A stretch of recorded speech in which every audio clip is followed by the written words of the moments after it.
My name is Lydia, 36 years old, a high school teacher living in Boston. My life used to be as quiet as the pages of my lesson plans until the day I stood frozen at the funeral of an uncle my family had almost erased from memory.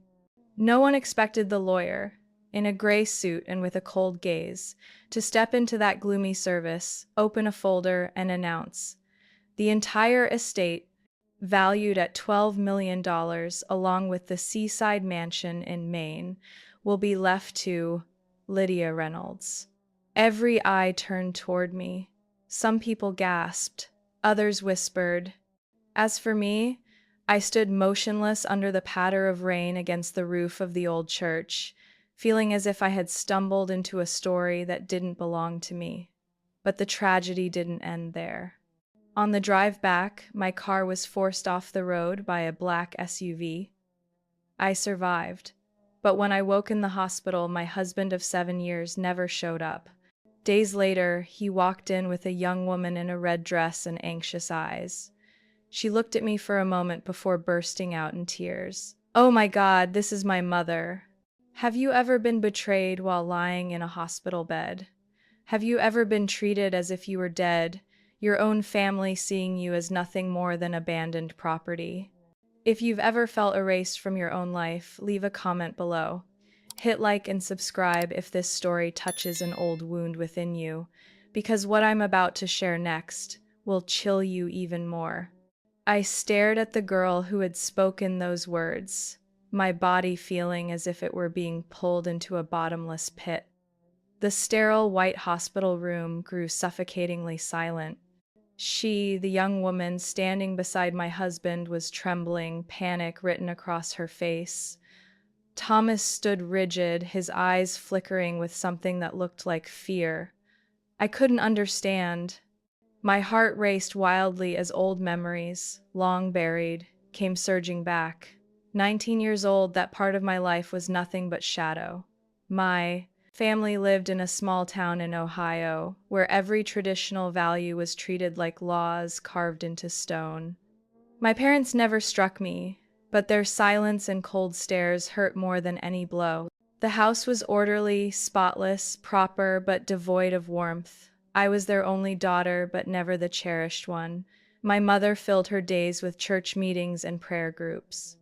My father was so quiet he seemed frightening. The only words he ever spoke to me were commands. No one held me when I was falling apart. No one asked a single question when I vomited quietly in the bathroom each morning, my belly growing rounder with time. I hid everything so well that even my best friend didn't notice. But my parents knew. They knew by the third month, when I could no longer disguise the nausea. That night, my mother stood at the foot of my bed, gripping her Bible as if it were a weapon, and said in a steady whisper, "You will leave here next week." No one asked who the father was. No one gave me a chance to explain. I was sent to live with a distant aunt in Vermont, a woman who had never married, living a quiet life as if hiding her own unspoken wound. I gave birth in a public hospital, under a false name, in a room with no flowers and no family. After signing the papers to give my baby up for adoption, I was allowed to hold her for exactly 30 minutes. I remember how tiny she was, fitting into the palm of my hand, her skin red and wrinkled, while I cried soundlessly until my body shook. I told no one. When I returned to Ohio, my parents acted as though nothing had ever happened. No mention, no questions about how I felt. They only forbade me from leaving the house past 7 p.m. For the rest of the years I lived under their roof. And I, from that moment on, buried every emotion in a locked room inside me. My uncle Albert, my father's only brother, was a forbidden name in the family. Whenever relatives asked, my mother would say curtly, "He chose money over honor." I never understood what had happened between them, but I vividly remember the last time I saw him when I was 8 years old. He came to our house in a silver gray suit, carrying a gift box and a gentle smile. I was the one who ran to open the gate, and he bent down to whisper, "You have the eyes of someone brave enough to live her own life." It was the first time I had ever felt a truly warm gaze. After that, I only saw him in Christmas cards he mailed to the family, but no one in our house ever replied. Every time I asked, my father would glare at me as though I had insulted him. I grew up in the shadows of unspoken secrets, hidden wounds, and adults who repeated, "For the honor of the family," as if it mattered more than the pain of a child. And now, in that hospital room, when the girl Camille spoke those words, all those buried feelings came rushing back like hot blood to the heart. Her eyes, her jawline, the way she looked at me in confusion, as though she saw a part of herself in me. "You are my mother, I'm certain of it." Camille's voice broke to a whisper, hand clutching her chest. Thomas turned quickly, grabbing her hand, speaking fast to cover the moment. "Camille, you're mistaken. She's weak. The medication is confusing her." I never took my eyes off Camille's face. "Who are your parents?" I asked, my own voice strange to me. Camille glanced at Thomas, then back at me, hesitating. "I was adopted. They told me my birth mother was too young, couldn't raise a child. I don't know anything about her, just an old photo and a little blue baby hat." My throat closed up. "That hat, did it have a silver day stitched on it?" Her eyes flew wide, lips trembling. "How do you know that?" I turned my face away, my body threatening to collapse. Thomas stepped closer to my bed, reaching out as if to steady me. "Lydia, you need rest. I'll come back later." I pulled back, my gaze locked on. Camille no doubt left, no suspicion. I had stitched that letter by hand on the hat the night before I gave birth, alone in the dark room, borrowing silver yarn from my aunt. Camille was the baby I had held 17 years ago, and now she stood before me, beside the man I had called my husband. "Did you know?" Camille looked straight into my eyes.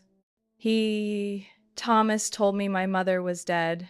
He said he was the only family I had left. I couldn't breathe, couldn't speak. The world spun around me, but deep in my heart I realized this wasn't just betrayal, this was a scheme. A game I'd never been warned about, yet somehow I was the central figure forced to the edges. Camille had no idea. She was only another piece, manipulated in a plan cold and terrifyingly perfect. And I knew, more clearly than ever, Thomas hadn't met Camille by chance. And that crash that nearly killed me wasn't an accident. I once thought that if I tried hard enough, sacrificed enough, marriage would eventually become bearable, like water gradually warming in an old kettle. But in 7 years with Thomas, the only thing that grew was exhaustion, while affection cooled with every paycheck stretched thin to cover debts. Every dinner I ate alone, while the sound of brushes scratching canvas drifted from his studio. We lived in an old 3-story apartment in South Boston, where wallpaper had faded and windows groaned each time winter winds swept through. Every day I woke at 6 a.m., brewed a small pot of coffee, packed lunch, and left for school. My students were mostly children of laborers, poor but resilient, so I often stayed late to tutor them for free. After school, I rushed to a tutoring center near Copley Square, teaching evening classes to earn extra income. And Thomas, he slept until nearly noon, sipped his late coffee, then wandered off with his sketch bag. When I asked, he would shrug, eyes distant. "I need time alone to feel the space. Art can't be forced." I didn't argue. I had grown used to such lines. There was a time when I believed I was living with an unrecognized genius. In the early nights of our marriage, he would sit for hours, talking about art movements, oil paints, dreams of holding his own exhibit. I used to sit cross-legged on the cold wooden floor, hugging a pillow, listening intently, genuinely proud to be beside such a soulful artist. But the exhibits never came. The canvases covering our walls remained unfinished, brushstrokes faint as whispers, none completed. Slowly, I realized Thomas didn't paint out of passion. He painted to escape reality. Every time I raised financial concerns or suggested he take a part-time job, his reaction was explosive. You don't understand. You're not an artist. You only know how to live by clocks and time cards. Those words first silenced me in shame, then became familiar, and eventually hollow. I carried all the bills alone: rent, utilities, credit card payments, even health insurance for both of us. I deprived myself of small comforts so I could buy him imported brushes from Italy he insisted he needed. I worked so many late nights that my legs ached unbearably, but I still cooked him proper meals because he needed inspiration. It wasn't that I didn't love Thomas. I once loved him deeply. I loved the way he touched my hand when we were engaged, the way his eyes shone in the sunlight of our first attic apartment. But love disappeared when I realized I was no longer a partner in his eyes, only a servant funding dreams with no end. Sometimes I tried to pull him back to reality. Thomas, I'm exhausted. We need to rethink our expenses. Maybe move somewhere cheaper. Move? You want to strangle my spirit in some damp concrete box? The light from these windows is the only thing keeping me connected to art. I stayed silent, as usual. But what hurt most wasn't his failure to earn money, it was the sense of being invisible in my own home.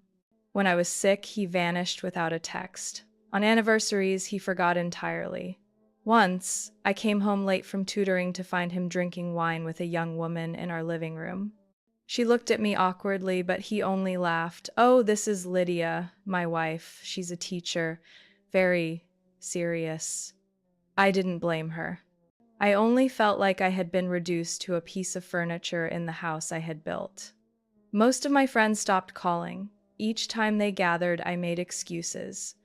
Partly because I truly was too busy, but mostly because I was ashamed.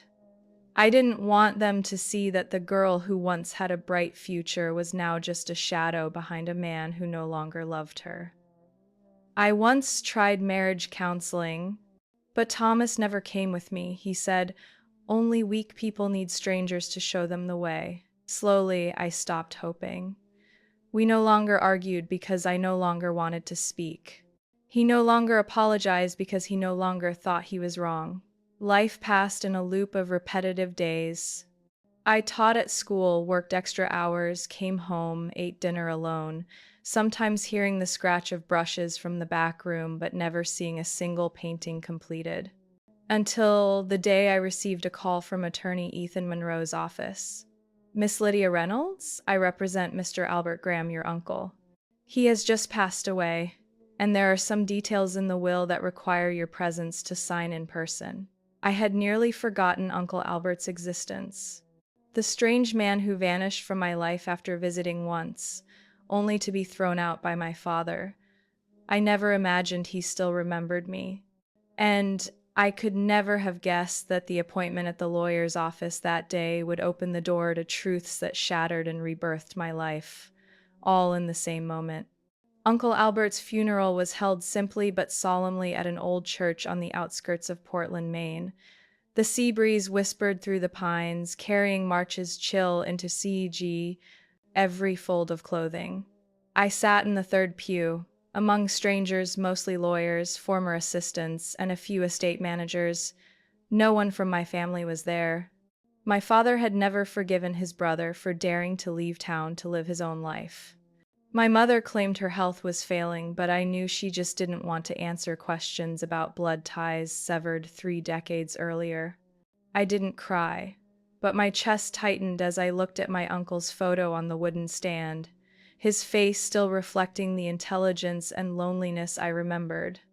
Memories rushed back: afternoons when he took me into the garden to read, telling me about faraway lands, his voice calm and patient, as if the outside world could never hurt me while he was there. After I left Ohio, I never contacted him again. Not because I forgot, but because I was ashamed. I didn't want him to see me, the niece once full of promise, now living a life I could hardly bear to face each morning. After the service, as guests quietly departed, a man in a light gray suit approached me. He handed me a business card and said politely, "Miss Lydia Reynolds?" I am Ethan Monroe, Mr. Albert Graham's personal attorney. Could you stay for a moment? His will contains a clause that requires your direct confirmation. I nodded, assuming it was just a formality to hand me a few keepsakes, maybe some old books from his library, or the typewriter he used. We went into a small room behind the church, lit by warm yellow lamps, with a teapot gone cold on the table.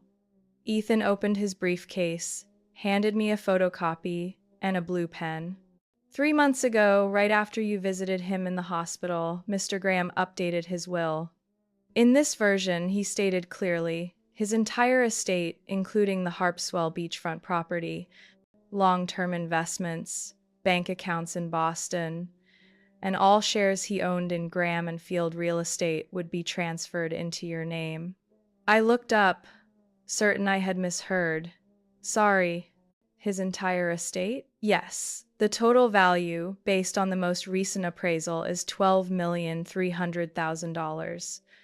I slid back in my chair, trying to steady myself, throat dry. Ethan pushed a handwritten page toward me. The handwriting was familiar, like on the postcards he had sent during my college years. Lydia, if you are reading this, it means I have left this world. But that does not mean my love for you has disappeared. You are the only part of this family I believe truly knows how to stand on her own feet. I have no children, and I do not believe in leaving wealth to those who never earned it. But you have lived bravely, quietly. Use this money to live a life of your own, not for anyone else, not for false honor, only for yourself. With the last love I have left Uncle Albert. I don't remember how long I sat there. Ethan poured me a glass of water, adding that I could take time to consider, but all assets would remain frozen without my confirmation. I signed. My hand trembled slightly, but I signed. On the way back to Boston, I didn't turn on music or call Thomas. I wanted to tell him myself. With this money, maybe we could start over. I imagined buying a small apartment in Beacon Hill, opening a little gallery for Thomas, or letting him study again, or find something that gave him a sense of purpose. I had never kept anything for myself, and I didn't plan to now. Rain began to fall as I turned onto the highway, heading south. I switched on the wipers, my mind still adrift in visions of a new life, of the seaside house I had never seen, of the unexpected gift Uncle Albert had left as a belated apology to both sides of our lives. As I considered pulling into a roadside store to buy a new watch for Thomas, sudden movement in the rearview mirror made me flinch. A black SUV with no front license plate was tailing me too closely, at an unusual speed. I slowed down. It neither passed nor fell back. My heart pounded, my instincts screamed something was wrong. I signaled to pull into the emergency lane when, without warning, the SUV surged from the right, slamming against the side of my car. I swerved, tires sliding on wet asphalt, losing control. Everything happened so fast I couldn't even scream. The crash thundered like rolling storm clouds. My eyes widened, the world spinning like a shattered canvas. The airbag exploded, hitting my face. My head struck the glass. The box with Thomas's new watch flew from my bag, burst open, landing on the steering wheel. The smell of burning metal and blood filled the crushed cabin. In the brief moment before consciousness left me, I saw a figure step out of the SUV, tall, wearing a long ash-gray coat, hands in his pockets. Wind flipped back his hood, revealing a familiar face my mind couldn't name in the haze. Then darkness fell like a curtain, and I felt nothing. I woke to the steady beep of a heart monitor and the pale white glare of a hospital ceiling. The first sensation wasn't pain but weight, as if something pressed down on my chest, stealing full breaths. Each inhale felt like dragging cold stones into my lungs. I couldn't recall clearly what happened after the tires lost traction. In fragments, I faintly remembered a man standing behind the black SUV, his face blurred like a nightmare stretching into hours. A nurse entered, checking the IV and machines. Her name was Sarah, her voice gentle, a soft smile as she saw me open my eyes. "Hello, Miss Lydia. You're awake. Everyone's been worried about you.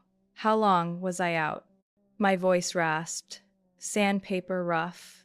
2 days. You suffered multiple injuries, broken ribs, a fractured femur, head trauma. Luckily, no critical organ damage. I nodded faintly, afraid to move. "My husband, Thomas, has he been here?" Sarah hesitated. "We called the emergency number you listed. No one answered, and no one has come by." I stared at the ceiling, saying nothing. Part of me had already braced for this. Not because I suspected he would abandon me, but because the distance between us had long grown into a void no one could fill. After Sarah left, I asked another nurse for my phone. Its case cracked, but it powered on. No messages, no missed calls, only one notification on social media that made my chest ache. Thomas Reynolds had updated his profile picture, taken at a bar under warm golden lights, sitting close to a young woman with softly curled hair in a deep red dress. They clinked glasses, smiling brightly. The caption read, "A new beginning." I couldn't lift my eyes from the screen. My fingers scrolled, searching about her. Camille Hart, public profile. Worked at a private gallery in Boston, living less than a 15-minute walk from my apartment. Recent photos often showed Thomas. One was from an exhibit exactly 1 week earlier while I lay unconscious in the hospital, wrapped in bandages, breathing through tubes. Not a word about me, not a single mention of worry or search. I reopened the messages, called him, 3 times no answer. The fourth went straight to voicemail. "The number you have dialed is currently unavailable." I closed my eyes. Sounds around me seemed muffled, suffocated in heavy air. I didn't cry. Tears never came. Only emptiness, like part of me had been carved away before I could protect it. That evening, Sarah returned. Seeing I hadn't eaten, she sat by the bed, resting her hand on the blanket. "Can I call anyone else for you? A friend, a colleague, anyone?" I thought of Rachel, an old college friend. We hadn't met in years, but I remembered she still lived in Cambridge. I gave Sarah her number. An hour later, Rachel called the hospital phone. Sarah handed it to me. "Oh my God, Lydia." Rachel's voice shook on the other end. "I heard so late." Sarah told me, "Are you okay?" "I'm alive, at least still breathing." "Thomas, you've seen it?" "I saw. Online." A long silence. Rachel didn't speak right away, but I heard her sigh, footsteps moving. She was leaving somewhere crowded. "You need to hear this." "But not over the phone." "I'll come tomorrow." "Wait, Rachel, tell me the truth. Did he? He told everyone you were dead." I gripped the phone. He said, "What?" "Thomas told people you died in a car crash. I even got an email inviting me to a memorial at your old apartment last Sunday." He lit candles, gave a speech about the best moments with Lydia in front of about 15 people. Camille stood beside him, her hand on his back like she'd replaced you. I couldn't respond. Inside me, something broke silently. Rachel pressed on, afraid silence might end the call. "He never mentioned the accident, only said it was sudden." "And Camille," she said, "we will keep living the way Lydia would have wanted." A dry laugh escaped me. Rachel's voice trembled. "I'm so sorry. I didn't know. I thought they were just trying to move on. But when Sarah called, when I realized you're alive, I don't know how to face this anymore." "Come tomorrow." "Yes, I'll be there. Early." I hung up, staring at the cold white ceiling. Thomas had declared me dead. While I fought for my life in a hospital bed, he raised a glass in my memory, hand in hand with another woman. No report to the police, no verification. He had simply turned me into a memory on his terms. I turned to look at the glass window. Outside, the city still glowed with lights, people still moving, still laughing, while the world I had built was being nailed shut like a coffin without a lid. But I was still alive. And that might be the one truth Thomas hadn't prepared for. The next morning, a soft knock sounded just as I had dozed off after a sleepless night. Sarah came in first, holding a paper cup of hot coffee. Behind her was Rachel, her hair pulled back hastily, coat unbuttoned, but her eyes full of worry. I sat up too quickly, pain shooting through my ribs. Rachel rushed to steady my shoulders. "Slow down. You're still wrapped in bandages." I nodded faintly, pointing to the chair beside me. She set down her bag, sat close, and for a few moments said nothing, just looked at me with the same eyes that had seen me through all the fragile years of college. "Are you okay?" That's a question for someone who just tripped, not for someone declared dead by her own husband. Rachel gave a crooked smile, then pulled a thin envelope from her bag. "I printed this from Facebook. In case it gets deleted, you'll still have proof." Inside were screenshots. One showed Thomas's condolences. "She left in the accident, but I will live on for her." Another was a wedding photo. Thomas in a dark blue suit, his arm wrapped around Camille's waist, the girl whose eyes looked almost identical to mine at 25. My hands trembled holding the photo. Not only had Thomas staged a wedding barely a week after my accident, but Camille's face, full cheeks, straight nose, a smile both shy and sharp, looked exactly like the picture of me at my college art exhibit, the moment Thomas once claimed he had fallen in love with me. "Who is she?" I asked. "Camille Hart, manager at Hayward Gallery, the place where Thomas tried to get his paintings shown, but they turned him down. About 3 months ago, they started posting pictures of dinners together. Do you think she knows?" Rachel stayed quiet for a while, then said slowly, "If she does, she's a good actress. If not, then she's been pulled into a game where she doesn't even know she's just a pawn." I leaned back on the pillow, staring at the window.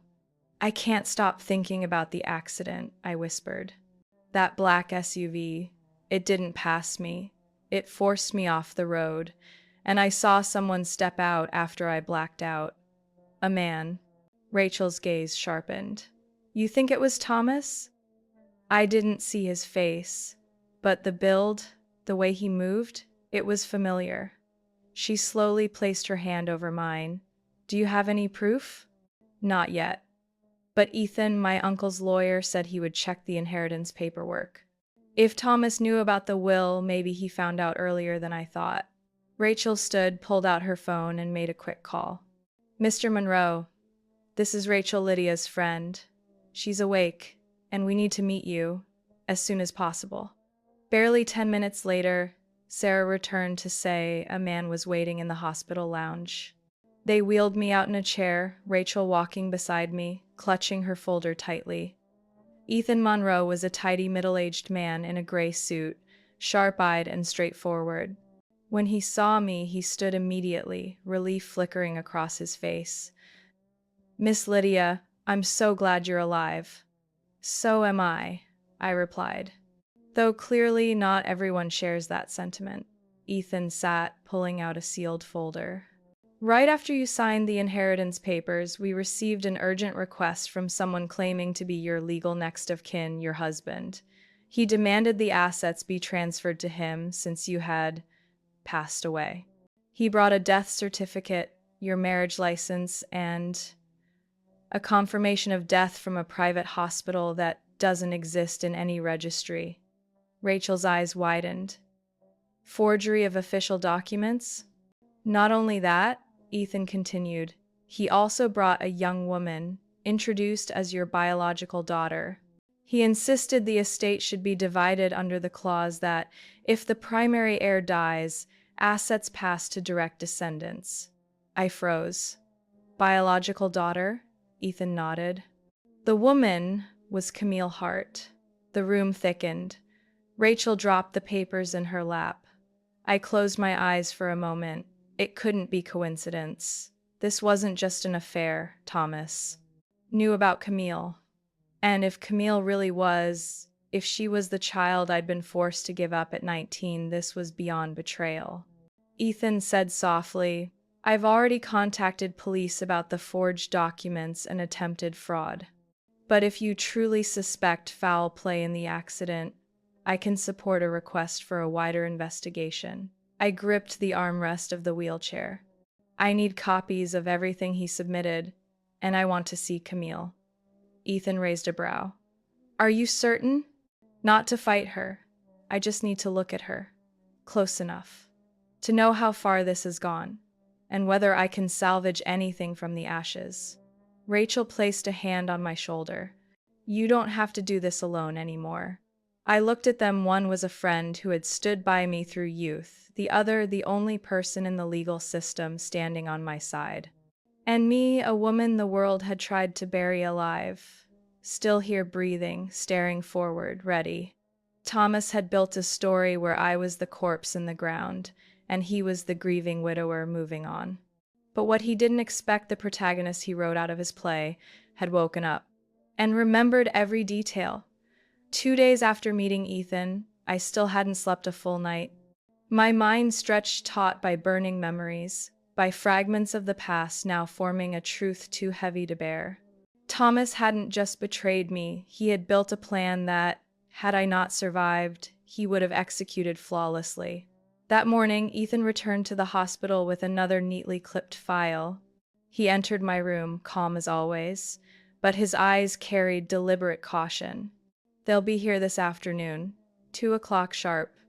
Thomas said he wanted to visit and discuss some family matters. Camille will be with him?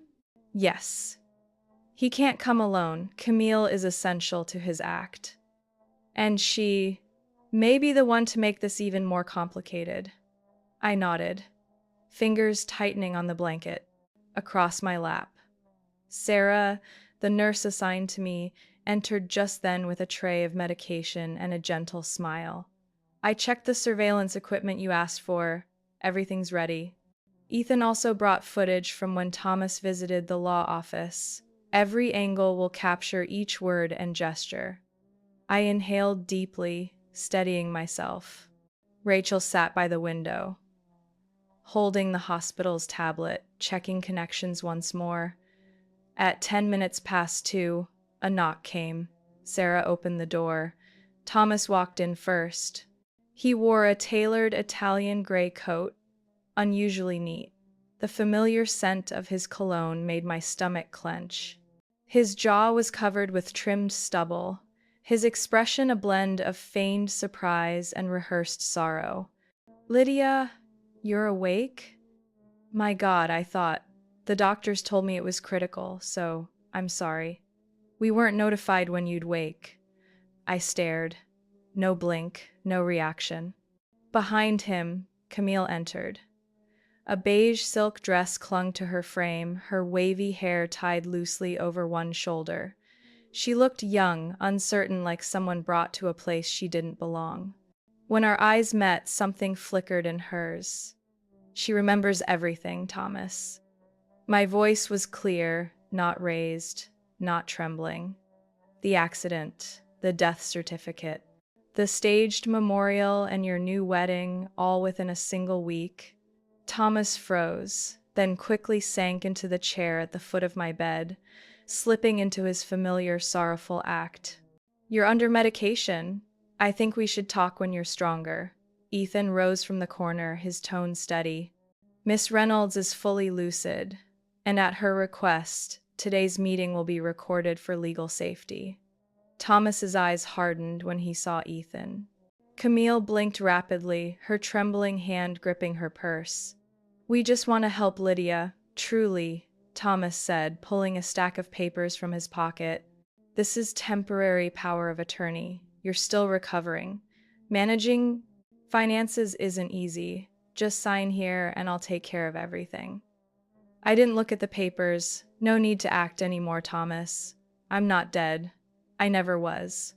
And while I lay in a hospital bed with a fractured skull and broken leg, You stood before my friends holding a memorial for the corpse you prayed would never wake. Camille leaned forward, her voice a whisper. I didn't know. I thought you. I turned to her, studying every feature. A strange pull tightened my chest. Where did you meet Thomas? At Hayward Gallery. He came seeking an exhibit. Then, he said, he knew my birth mother. My grip tightened on the bed frame. What did he tell you? That my mother looked just like me, that she suffered, abandoned by her family, that she longed to meet me but was too afraid. He said he was the only one brave enough to connect us.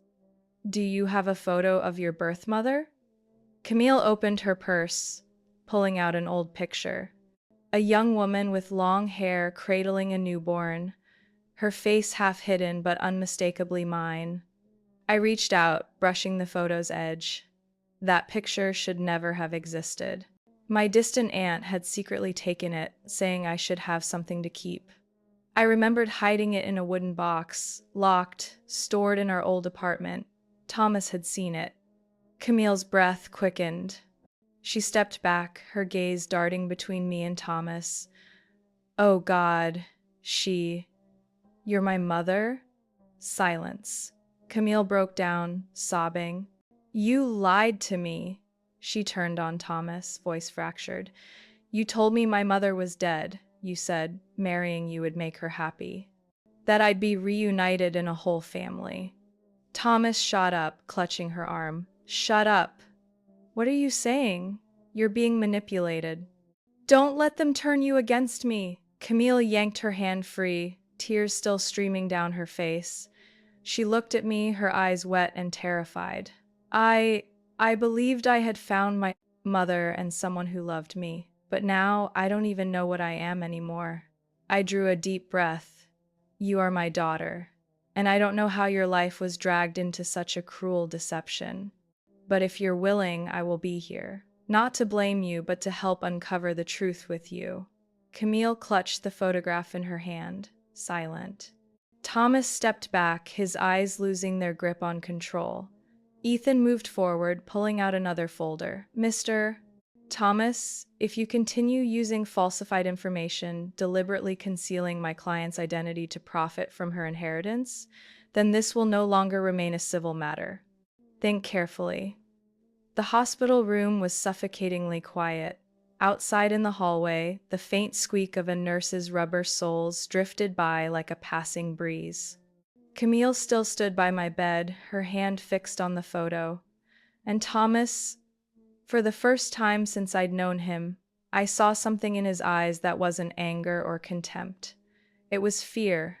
I can still recall the feeling when Camille looked at me, her tearful eyes shaking as she gripped the picture like the only lifeline in a storm.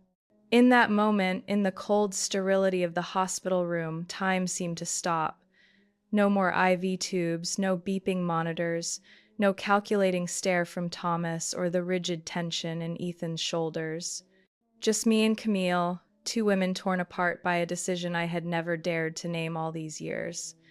I gave birth to Camille at 19, in a small hospital in Vermont where my parents had sent me to avoid the shame spreading through town. It all happened quietly, swiftly, as if I were a machine built to produce a child and then programmed to forget. They never let me sign the birth certificate, never allowed me to keep anything connected to her.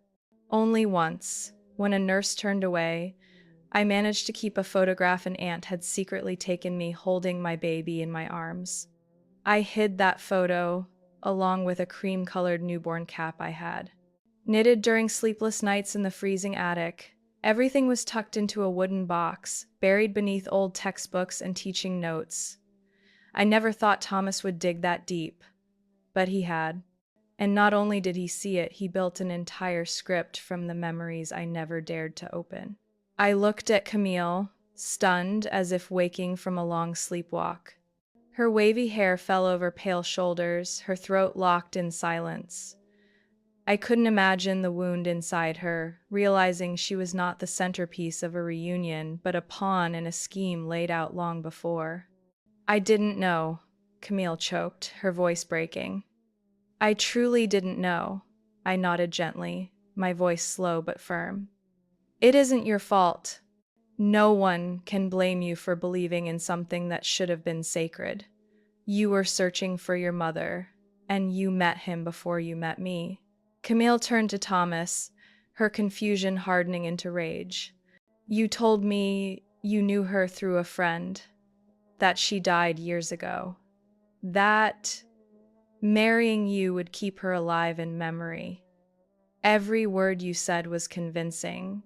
You knew how lonely I was, how I dreamed of a family, and you used that to make me part of this plan?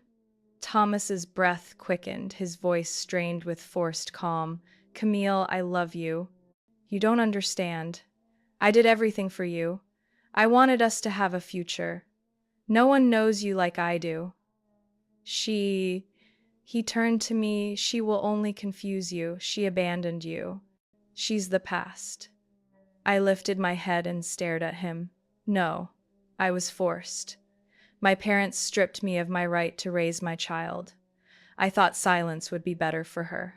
That, if she grew up in a stable family, she'd be happier than being trapped in her mother's shame. But not a day has passed that I didn't think of her. Camille collapsed into a chair, covering her face with trembling hands. She was no longer the composed, elegant woman Thomas had painted her to be. She was a daughter, robbed of her roots and her truth, stranded between love and betrayal. Ethan checked his watch, signaling the cameraman to pause. He spoke softly. I think Miss Camille could use a break. Camille lifted her head, shaking it. No, I want to stay. I need to hear everything. Thomas began unraveling. He turned to me, his voice rising to a near scream. What more do you want, Lydia? You have the money, you have the title. Do you want to turn me into a monster just to feel noble? I looked at him steadily, every word etched in my breath. I don't need to make you a monster. You've done that yourself. You could be poor, a failure, and I would never have abandoned you for that. But you abandoned me when I lay between life and death. And you didn't just betray me, you betrayed the child you exploited to get what you wanted. Camille rose, stepping into the center of the room, facing Thomas. She no longer cried. Her eyes were dry, clear, with a pain that had matured into resolve. I thought I was wise enough to see who was good, but I was wrong. I loved you. I wanted to marry you because I thought you were the first who wouldn't leave me, but you're worse than the ones who left me the day I was born. Thomas jerked at his sleeve, his eyes darting like a trapped animal. We haven't signed the marriage papers. Nothing is legally binding. You can walk away clean. He turned to Ethan, almost pleading. There's no proof I forged anything. I just acted on feelings. I love Camille. Ethan's voice was cold. You brought a falsified death certificate, presented it before a notary, filed a claim to inheritance as her legal spouse. You signed in front of witnesses that your wife was deceased. That is a crime. And all of it is on record. Thomas staggered back, his eyes shifting from fury to panic. Camille's voice dropped low, heavy. You used my loneliness. I will never forgive that. I didn't look away. I kept my eyes steady, refusing to collapse, because the past I had buried had walked into my present, in flesh, in blood, in the wounded heart of a daughter once part of me, and I could not run anymore. After the confrontation in the hospital, no one spoke further. Camille left first, her gaze lost but determined. Thomas was escorted out by hospital security at Ethan's request. The room returned to silence, but inside me everything still trembled, like a bell awakened whose echoes refused to fade. 2 days later, Ethan returned with a different look, not just the composure of a lawyer, but the caution of someone holding a larger piece of the puzzle than he had ever imagined. Lydia, you need to prepare yourself. He sat by my bed, placing a newly sealed file on the table. What now? I asked, too numb for fear. These days had stripped my heart bare of surprise. The black SUV that hit you, it belongs to a man named Carter Hensley. On paper, it's a rental company. But the real owners are an investment group based in Providence, a group Thomas has met several times over the past 2 years. I froze. Ethan opened the file, laying out the vehicle registration, phone logs, and even traffic camera footage his investigators had pulled. That SUV wasn't just on the main highway the day of your accident, Ethan went on. It was also spotted near my law office weeks earlier and at a cafe where I met your Uncle Albert before he died. This wasn't random. My throat tightened, words caught. Thomas already brought falsified death documents to claim the inheritance, we knew that. But he wasn't acting alone. One of the people tied to that investment group is named Lawrence Beck. He used to be a financial advisor for Graham and Field, your uncle's company. I sank back against the pillow, the picture forming in sharper lines. You're saying it's not just about money? Not just cash or shares. The bigger target is the coastal estate, the main property in the inheritance. The Harpswell mansion isn't just an old house. It sits on land with high tourism potential, once courted by two major corporations, but your uncle refused to sell. I remembered my one childhood trip to Harpswell. A peaceful stretch, far from the city, brimming with potential if placed in the wrong hands. He planned this all along, I murmured, finding Camille, weaving the story of her birth mother, persuading her to marry him, then declaring me dead. If it worked, Camille acknowledged as my daughter would inherit everything, and Thomas, as her legal husband, would control it all. Ethan nodded. One more detail. Camille was never legally recognized as your daughter. No DNA confirmation, no adoption or custody papers. But Thomas carried a fake file, hospital records, photos, even a birth certificate with your name listed as mother. Oh my God, I whispered, unable to contain the flood of emotion. We've sent all documents for forensic analysis. Most are sophisticated forgeries. But even more shocking, when we inspected the coastal estate, we found a safe hidden behind a large painting in the second-floor library. My head lifted. A safe? Ethan showed me a photo, a silver-gray safe opened with the master key from Albert's office. Inside was an old handwritten will, not notarized, but in his hand, with journals and a recorded tape. In it, he wrote, "If any information confirms Lydia has a biological child, the estate is to be transferred to both mother and child.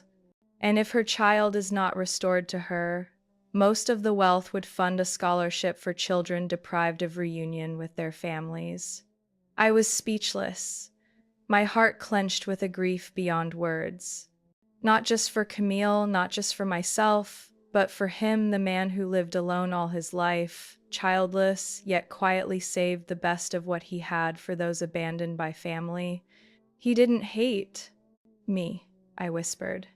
He never hated me, no matter how my parents tried to make him believe I was a disgrace. Ethan nodded slowly. He was just waiting for the right moment. And he trusted that if your daughter appeared, it wouldn't be for money, but for love. Hiding that will may have been his way of protecting it from interference. I believe he even foresaw Thomas trying to exploit everything. I closed my eyes. In the darkness behind my lids, I saw Camille eyes so much like mine, carrying both hurt and courage. "Can we prove the accident was attempted murder?" I asked. "We need more time. Police are expanding the investigation in that direction, but I need you to be strong. You are the final link. The only one holding the full truth they're trying to twist." I clenched my fist, my bandaged knee twitching under the blanket with strain. "I won't let them take anything else. Not Camille. Not my uncle's estate. Not even the dignity I lost all these years by staying silent." Ethan studied me, then nodded. "I'll stand with you. And Camille, I think she deserves the full truth. Not just what Thomas told her, but what you've hidden too." I looked up, my voice low. "Yes. It's time I opened that door." I returned to the Harpswell estate on an early autumn morning, when the leaves had just begun to change, and the air carried the dry chill of the sea. Ethan was waiting by the tall wooden gate, alongside Sheriff Davis, the local officer who had been closely following the investigation ever since Ethan turned over the evidence about the black SUV and the shadowy investment group. I stepped out of the car, my eyes fixed on the front door, left slightly ajar. In just a few hours, this would be the stage for what appeared to be a simple meeting between the widowed husband, Thomas Harrison, and the dying wife he had once tried to erase. Everything had been set like a play, but this time, the stage belonged to me. Inside the house, Ethan's team had hidden cameras and recorders in every corner, some behind paintings, others under the fireplace mantel, and a small recorder tucked beneath the sofa cushion where I would sit. Camille had agreed to play a crucial role in drawing Thomas into the trap. The change in her since learning the truth stirred something in me. She was no longer the timid young bride, but a woman scarred yet choosing to stand on the right side. I settled into the gray velvet armchair in the living room, my eyes following Camille as she walked to the front gate to welcome Thomas. From where I sat, I could hear the hum of a familiar engine. The door opened, then shut with a heavy thud. "Darling, I'm home." Camille's voice carried through, calm enough to mask the storm raging beneath. Thomas entered, his demeanor smooth as if nothing had happened. He wore a crisp white shirt, no tie, a bouquet of red roses in hand. "I thought we needed a new beginning." After everything, he said, scanning the room until his eyes landed on me, unflinching. His face froze, as if struck with ice water. "Lydia?" He staggered half a step back. "I'm not dead," I said, my tone so calm it surprised even me. "And I'm no longer the woman you can carry around like an old trinket." Thomas instinctively turned to Camille for support, but she didn't move. Her gaze was cold as steel. "I've heard enough," she said, her voice trembling. "You used me. You knew I was her daughter all along. And you married me only to secure legal grounds for the inheritance." "Camille, you're confused. I never." "Shut up." She cut him off, stepping closer. "You told me you loved me. You told me my mother had abandoned me. But the truth is, you dug into her past, crafted every story to control me like a puppet. Did you think I wouldn't notice when you made me sign over shares without telling me?" Thomas opened his mouth, but no words came. Beads of sweat broke across his temples. "We recorded everything," Ethan said as he stepped out, holding up a tablet streaming the live footage. "The entire conversation, and the evidence from the accident, the forged documents, even the death certificate application, it has all been handed to the police." Thomas's face drained of color, but before he could react, Sheriff Davis stepped forward. "Thomas Harrison, you are under arrest for conspiracy to commit murder, forgery of legal documents, financial fraud, and bigamy, being married to two women simultaneously without dissolving the prior marriage. Please cooperate." "You have no proof," Thomas shouted, his voice unraveling. "I was only trying to protect the family assets. He pointed at me. "She doesn't deserve any of it." I rose, meeting his eyes. "I may not be perfect, but I never built lies to steal someone's life, trust, or dignity, and I never exploited the daughter I lost just to make myself rich." Camille slipped her hand into mine. "Our touch was not just blood, but forgiveness and choice. We'll handle the rest together, Mom." Thomas was handcuffed, stumbling as the officers led him out of the house. When he turned back one last time, I no longer saw the man who once entered my life with soft eyes, only a lost soul with no way back. I sank back into the chair, my body finally releasing a weight I'd carried too long. Camille sat beside me, silent, her eyes red but steady. Ethan poured me a glass of water and murmured, "Everything will fall into place now. But what you need most is time with your daughter." I nodded. Deep inside, something shifted, not anger, not vengeance, but a quiet comfort. After all the years apart, I had a chance to begin again, not from rubble, but from a bond that had never truly broken. 3 months after the trial, Thomas Harrison's name faded from headlines, replaced by news of storm recovery projects and winter aid programs for Maine residents. But for Camille and me, his shadow lingered in wounds that no sentence or apology could erase. Thomas was officially sentenced to 18 years in prison for multiple charges: forgery, property theft, marriage fraud, and attempted murder. The day he was led out of court in an orange jumpsuit, his face gray and stripped of arrogance, Camille stood close beside me, her eyes holding not hate but a deep, mourning-like sadness. I held her hand. A hand once foreign for 20 years, now trembling in mine. No one had taught me how to be a mother when my daughter was grown in someone else's arms. No one had taught Camille how to forgive a woman who had given birth to her, then disappeared as though she never existed.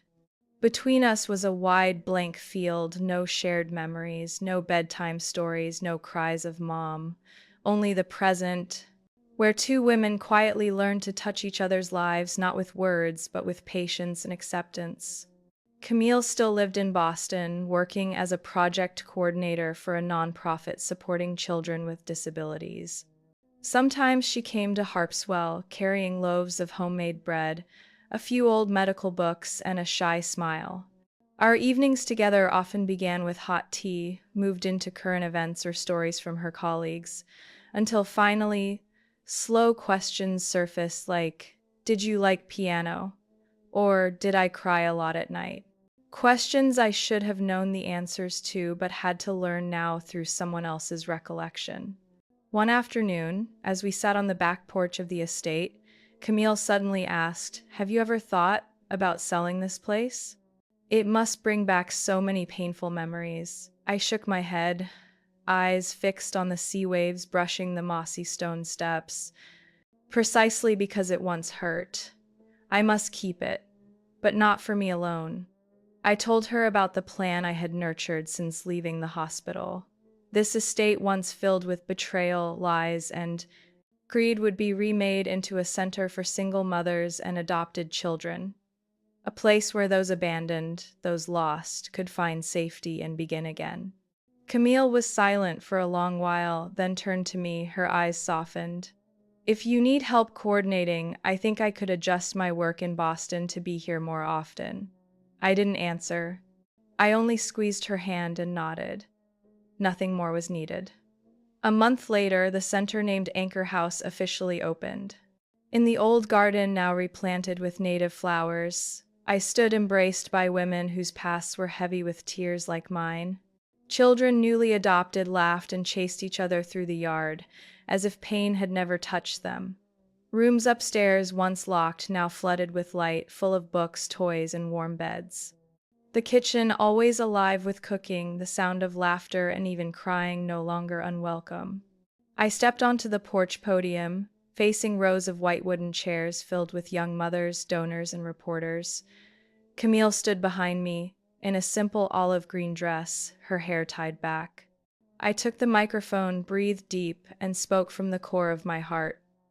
I once thought I lost everything in one accident: family, dignity, trust, and humanity.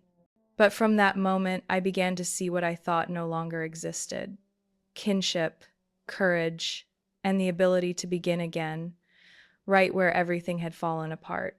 I looked down, locking eyes with Camille. I found my daughter again, the one I never got to raise, yet who chose to forgive and step toward me when I had nothing left but the truth. Today, I want to share this place, not just as a house, but as hope for anyone who has walked the path of motherhood alone, who has been abandoned, who has thought it too late to start over. Applause rose, not loud, but warm.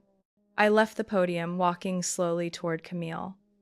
She said nothing, only held my hand, and together we returned to the porch where two wooden armchairs awaited. The sun dipped toward the horizon, golden rays piercing through trees and glinting across the water. Sea wind brushed my hair, and for a moment, time stood still. "Do you think You could learn to play the piano? Camille asked softly, her voice like the sea breeze. I turned, smiling. Only if you'll be the teacher. We both laughed. Not perfect laughter, not without silence, but real two people slowly learning to love through wrinkles, scars, and the gentle glow of sunset. What do you think of the journey Camille and I have taken? Can the bond between mother and daughter truly mend after 20 years apart? Have you ever forgiven someone not because they deserved it, but because you needed release? I don't believe there's one right answer for everyone. But I believe that when we find the courage to face our past, forgiveness is no longer weakness, it is a powerful beginning. If you've ever felt like you've lost everything, I hope my story is a small reminder that sometimes, from ashes, the most beautiful things are born. Thank you for listening to my story. If you see a part of yourself in it, don't hesitate to share your thoughts below. I read every word and treasure every reflection. And if you enjoy real, heartfelt stories of family, hurt, and rebirth, follow this channel. Life still holds countless stories waiting to be told, and perhaps one of them is yours.